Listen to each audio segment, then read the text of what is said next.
If you compare Cody at this time last year compared to this year, it seems comfort, like just comfort level. I mean, obviously another year in the system, another year under AC's tutelage with the same group of guys, which is huge for any quarterback. They'll tell you chemistry, is a big thing. When you're throwing to receivers, you knowing their body language, you knowing what their tendencies are when they run routes, timing-wise. He has all that with the guys, which is awesome. You can see it this year.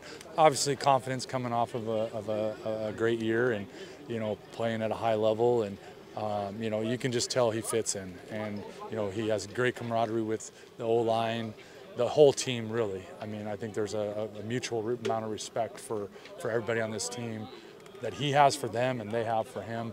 I just feel like he's really comfortable. Mm-hmm. How about Davis Alexander? I remember last season you mentioned that for him to get used to that new playbook may have been a little bit, tougher than anticipated. What have you seen from him after a week? Again, it's stepped up. I mean, it's night and day different from last year's training camp to this year's training camp for Davis. I think he's throwing the ball extremely well, making really good decisions. He's spitting the words out that you need to spit out in our play calls because they can get long. So he's done his studying. He understands the concepts of running. He's just making good, quick decisions. And we know that he's a gamer. He's athletic. He has a strong arm, all those things. But he's doing all the other little things that you'd expect in another year in the system.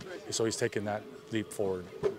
I know Reggie White practiced down the stretch last year. He's had a week of training camp, but you've been there, coach, as a player. Do you think the scrimmage, does it help a guy like that who hasn't played since October of 22? Yeah, absolutely. I think the more game feel that players can get, that have been out due to an injury, I think they all need that for confidence. I mean, the thing that he has to do is trust his training. He has to trust the fact that he's put over a year into this, and it is surgically repaired and it is ready to go.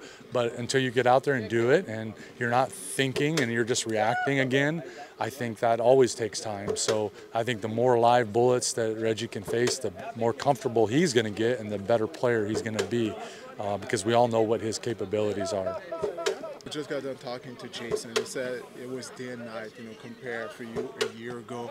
Obviously you're trying to get accustomed to some new teammate.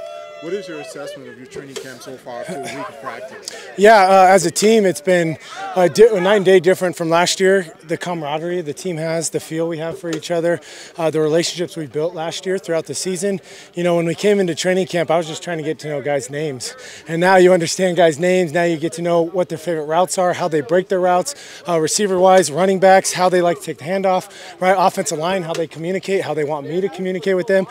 So it's just been a great transition, I think. And anytime you win a Grey Cup the year before, it just builds unforgettable bonds. And with the guys who are turned on this team, we have that bond, that we're going to do anything we can for the guy next to us. And the new guys we brought in, they've bought into the culture. And that's the hardest thing to do in training camp. And watching those guys buy in, it's been exciting through these first, 10 days of camp. How about for yourself? Do you feel like you have a boost of confidence, after winning Grey Cup? Obviously, after the fact and going into the off season, you have this motivation because you get that taste where you want to have it every year, right? And in a 9-team league, it's definitely possible, but it's extremely difficult to repeat. But we understand the goal ahead, and it didn't matter if we won it last year or we didn't. Our goal is always to win the Grey Cup come training camp, and so that's the same goal this year. And we got a good team here, and I'm excited. But for me personally, I feel like my relationship with the offense and the receivers has helped us get to where we are now, and we're so much further advanced.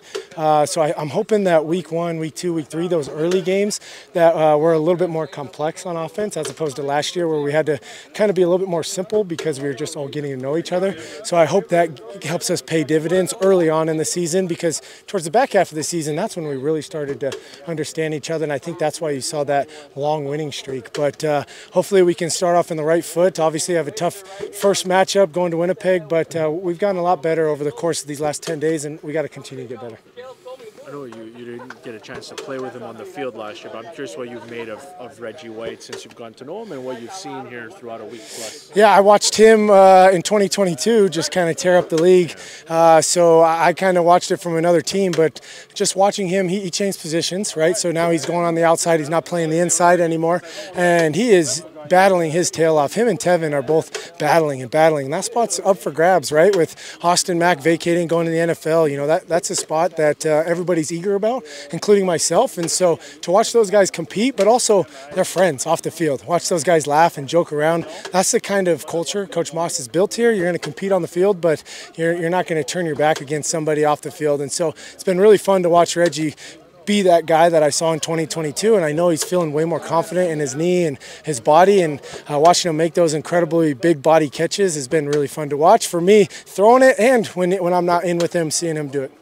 AC, qu'est-ce que tu peux nous dire que tu as vu de la part de Cody Fajardo depuis le début du camp d'entraînement, surtout comparé à l'année dernière lors du camp? Maintenant, je suis très contente avec la progression de Cody, un grand leader pour nous. L'année passée, Cody grandit beaucoup et maintenant il continue à grandir cette année aussi. That's very good, AC. That's very good. All right, let's go with the one a little bit tougher now. I'm trying to help you, help you improve. Come on now, I'm doing this for you. I'm good. Okay, let's do it. All right, Jonathan Sénécal, un jeune carrière des Carabins. Qu'est-ce que tu as vu de la part de Jonathan sur le terrain et dans la salle de classe, une classe? Maintenant, quand je l'ai vu pour la première fois cette année, il grandit aussi. Il y a une année, je pense, comment on dit, oui, 190 pounds, livres, mais maintenant 210 pounds. So, il y a plus de muscle. Oui, mais maintenant, dans les salles, Sénécal, attention, alert, et très contenté avec les autres entraîneurs. And I want to say this in English because he's not out of place. Comment dire, he's not out of place. He's très confortable sur la terrain aussi, dans les salles aussi. All right. Excellent, AC. Good job. What does he do really well? He spins that rock. Like, we've had some one-on-ones where I've thrown him in there. And a lot of times the younger players, even some of the CFL players, don't know much about him. And then they just, when you see a quarterback throw, you know he has ability. Even when we're watching film, and we're looking at the one-on-ones, and we're like, man, that's a great throw. And we're like, well, that was Sénécal, by the way, right? So he's not out of place. He's very comfortable right now, and I'm so happy for this program that they have because it gets a chance for the young Canadian quarterbacks to come and experience what it's like to be at a professional level. And the most important thing is now they get a chance to see their competition. Yeah. I think that's the most important thing. Now they say, okay, that's what I got to go up in the future, and they get a little taste of it. So I'm so excited about this program. Pour vrai, à date, j'ai vraiment une très belle expérience. Pour vrai, c'est le fun d'être dans la salle des meetings avec eux, puis de les suivre, puis de voir comment les gars sont capables de se préparer juste pour une pratique. Des fois, c'est impressionnant de voir Cody à quel point il met du temps dans son playbook, puis le study, pour qu'il, exemple, il arrive ici sur le terrain après, puis il soit capable de baller. C'est impressionnant. C'est ça la plus grande différence que tu as vue, une des plus grosses? Définitivement, la vitesse de jeu, c'est sûr que là, c'est même pas comparable à U-Sports, mais la vitesse de jeu, son decision making est vraiment rapide, ce que j'ai vraiment vu qui était une grosse différence à ce qu'on est habitué. Mais sinon, c'était vraiment les deux grosses différences que j'ai vues. Oui, puis tu as la chance d'être coaché par Anthony Calvillo. Je ne sais pas à quel point Jason Maas est impliqué, mais quand même, il y a beaucoup de matière grise en position de carrière dans le groupe d'entraîneurs des Alouettes. Des gens qui ont excellent en tant que joueurs, Calvillo, la meilleure carrière de l'histoire de la Ligue. D'être coaché par eux, là, comment tu vis ça? Ben, pour vrai, c'est incroyable, mais qu'est-ce qui est vraiment, comme tu disais, la matière grise, il y en a beaucoup. Là. En 6 jours, j'ai jamais vu autant de jeux dans un playbook. C'est des jeux qui sont relativement compliqués, le playbook est relativement complexe, mais ça me pousse, exemple, à voir que mon niveau de jeu côté sur le terrain c'est correct, mais peut-être que, exemple, j'ai besoin de faire un peu plus de travail dans le film room avec eux, ce que j'ai vu puis ce que j'ai envie. Donc, peut-être reste combien de temps à l'université encore? C'est ma dernière année. Je peux potentiellement avoir 2 années à l'université encore, mais c'est ma dernière. Ouais. Puis d'être ici, là, de prendre part au camp d'entraînement, est-ce que ça allume une flamme en toi, là, tu sais, là, puis c'est là, bon, t'es là, tu fais partie du programme des carrières, mais quand même, là, comme tu l'as dit, tu es dans les réunions, tu côtoies les joueurs et tout.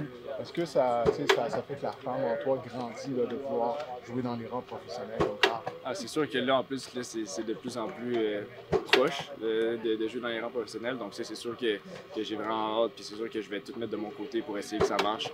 C'est sûr que c'est un de mes rêves depuis longtemps, donc je vais tout faire en sorte pour que ça marche. Ouais. Puis là, il te reste combien de jours au camp? Est-ce que tu es jusqu'à la fin? Je ne vais pas être jusqu'à la fin parce que j'ai mon internship en finance, mais je vais être là jusqu'au 27. Oui, ok, parfait. Lâche-toi. Merci.